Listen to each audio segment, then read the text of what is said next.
Hi guys, welcome to my channel. আজকে আমি তোমাদের সাথে শেয়ার করে নেব আমি কিভাবে মাটনটাকে রেডি করি। এই কড়াই বসিয়ে দিয়েছি। কড়াইটা কতটা গরম হলো দেখছি। হাত দিয়ে আমি সবসময় মাপটা বুঝে নিই কড়াইটা কতটা গরম হলো। কড়াইটাকে আমি ভালোভাবে তাতিয়ে নিই। তারপরে আমি ওর মধ্যে তেলটা দিয়ে দিই। তেলটা একটুখানি সময় ধরে আমি একটু গরম হতে দিই। তেলটা গরম হয়ে যাওয়ার পর আমি আলুগুলো কেটে রাখি আগে থেকে। আলুগুলো এবার আমি ছেড়ে দিই।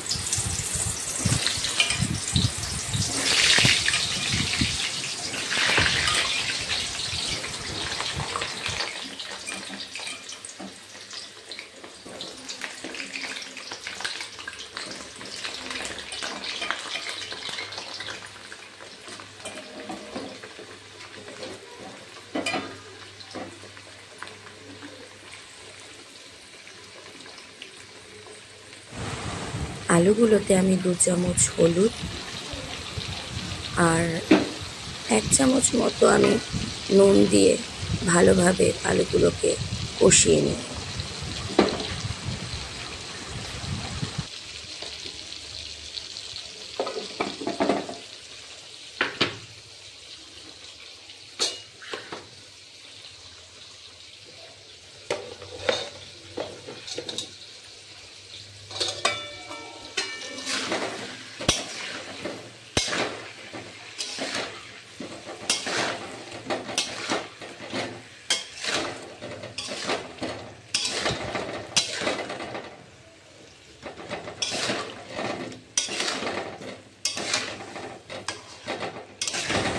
আলুগুলোকে আমি ভালোভাবে একটু নাড়াচাড়া করে নিয়ে নুন আর হলুদটাকে ভালোভাবে মিক্সড করে নিয়ে আমি একটা থালা দিয়ে আলুটাকে ঢেকে দিই। দিয়ে আমি গ্যাসটাকে সিমে করে দিই। এদিকে আমি কাল রাত্রেবেলায় আমি মাংসটাকে ম্যারিনেট করে রেখেছিলাম নুন, হলুদ, দই, জিরে গুঁড়ো দিয়ে। এদিকে আমি আমার সরঞ্জাম রেডি করে দিয়েছি। তেলটা গরম হয়ে যাওয়ার পর আমি একটুখানি চিনি দিই যাতে মাংসের কালারটা সুন্দর আসে।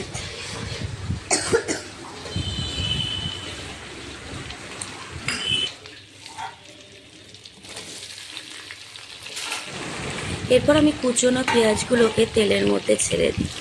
দিয়ে কুচনো পেঁয়াজগুলোকে ভালোভাবে একটু বাদামি বাদামি করে আমি একটু ভেজে নিই। কুচনো পেঁয়াজটা দিলে মাংসের টেস্টটা একটু ভালো আসে।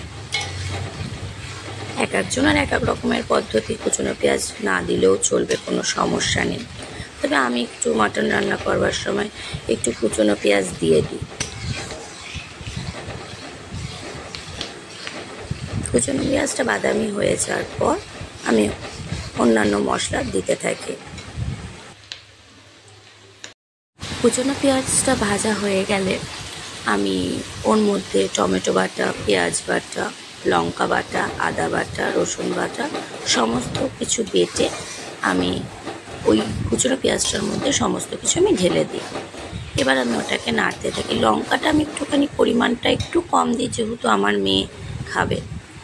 যতক্ষণ মশলার তেল না ছাড়বে ততক্ষণ আমি মশলাটাকে কষাতে থাকি। এরপর আমি হলুদ, জিরে গুঁড়ো, ধনে গুঁড়ো দিতে থাকি। পর্যাপ্ত পরিমাণে নুনটাও দিয়ে দিই। দিয়ে আমি এবার মশলাটাকে কষাবো। যতক্ষণ না মশলাটা থেকে তেল ছাড়ছে ততক্ষণ আমি মশলাটাকে কষাই ভালো করে। মশলাটা না কষালে না মাংস ঠিক ভালো লাগে না খেতে, না হলে কাঁচা কাঁচা একটা গন্ধ লাগে। সেজন্য এই মশলাটাকে খুব ভালোভাবে কষাই।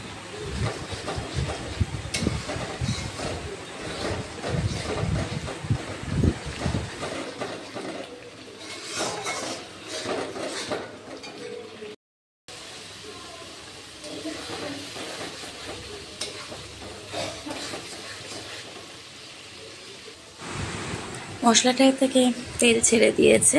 এবার আমি ম্যারিনেট করা মাংসটাকে ঢেলে দিলাম কড়াইতে।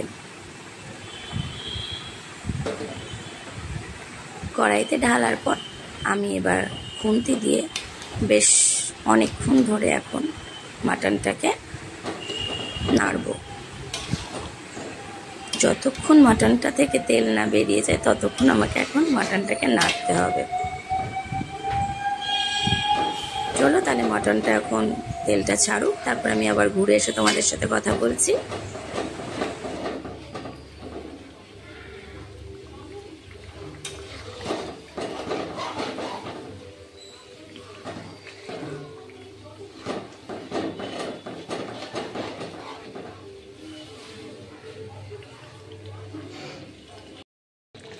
মাটনটা থেকে প্রচুর তেল বেরিয়েছে, মাটনটা ভালোভাবে কষানোও হয়ে গেছে। মাটনটাকে এবার আমি কুকারে ট্রান্সফার করে দেব। আর ওদিকে আমি আমার কড়াইতে একটুখানি জল বসিয়ে দিয়েছি, জলটা গরম হতে দিয়েছি। এদিকে জলটা গরম হোক, আমি জলটা ভালোভাবে একটু গরম করি, কারণ মাটনে আমি গরম জলই মাটনে সবসময় দিয়ে থাকি, ঠান্ডা জল আমি কখনো মাটনে দিই না। এদিকে জলটা গরম হচ্ছে, তাহলে এই যে মাটনটাকে আমি কুকারে ট্রান্সফার করে দিয়েছি, মাটন কুকারে আছে। আর ওদিকে আমি আলুগুলোকে ভালোভাবে ভেজে নিয়েছিলাম, আলুগুলো কুকারের মধ্যে দিয়ে দিলাম।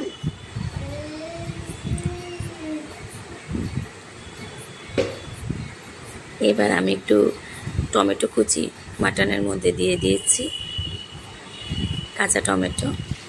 গরম জলটা দিয়ে দিলাম, আর একটু গরম মশলা দিয়ে দিলাম।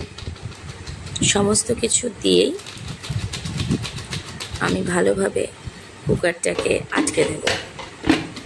এবার কুকারটা আটকানো হয়ে গেলে আমি কুকারে ঠিক 3টে থেকে 4টে সিটি দেব, তারপরে দেখা যাক মাংসটা কেমন হয়। তখন আমার রেডি হয়ে গেছে। মাটন নামানোর সময় আমি একটু ঘি দিয়ে নামাই, তাহলে মাটনের টেস্ট এবং গন্ধটা খুব ভালো আসে। আমার মাটন রেডি, দেখো তোমরা কেমন হয়েছে, ভালো হলে জানিও।